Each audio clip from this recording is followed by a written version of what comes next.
The average white American male is 5 feet 10 inches tall. If he were to wade in 23 inches of water, it would come up to roughly his knees. If he were to wade in 4 feet, it would be almost to his shoulders. If glaciers continue melting at the rate they're melting now, this is how much our ocean levels may rise in the next 50 to 100 years. We've known for some years now that the greenhouse effect, which is caused by the emissions of factories and other industrial machinery, is making our world slowly warm up. These emissions rise up into our atmosphere and deteriorate the natural barrier between our planet and the sun, which causes more sunlight to enter and then bars those rays from being reflected out of our atmosphere. This creates the same effect that you would find in a greenhouse or sauna, where a large amount of heat is trapped in a small space and causes it to slowly warm up. Because of this, glaciers in our north and south poles have been slowly warming up and, as a result, melting. Now, naturally, the melted ice has to go somewhere. The new water trickles into the ocean and, slowly but surely, causes water levels to rise. While water levels only grow by centimeters every year, the excess water eventually accumulates.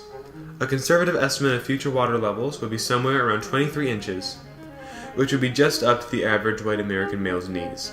However, a recent article from CNN that reported on new glaciers that were found to be melting predicted a 4-foot rise in sea levels, up to the average white American male's shoulders.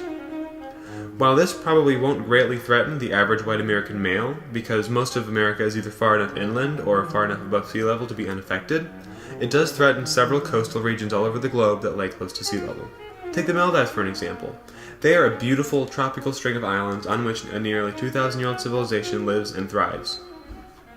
The islands are a very popular tourist destination and have a GDP of roughly $2.4 billion. Unfortunately, they also happen to be the lowest lying country in the world, with an average elevation of only 1.5 meters above sea level and a maximum natural elevation of only 2.4 meters.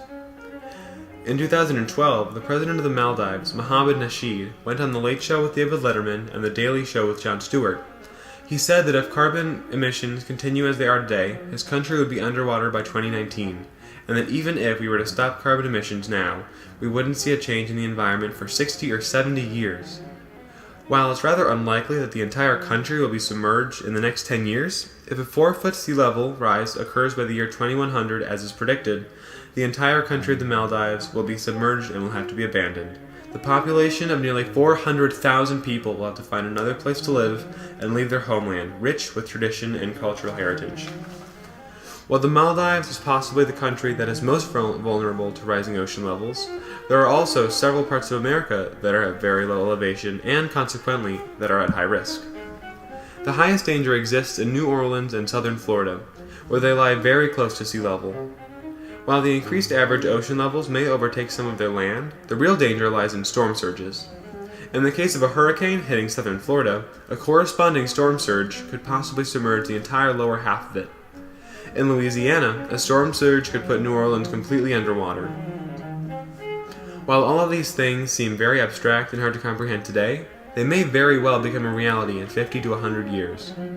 Because of these rising ocean levels, in a century our coasts will look completely different. Livelihoods, cultures, and neighborhoods will be sucked into the ocean, and we will only continue to speed up the process.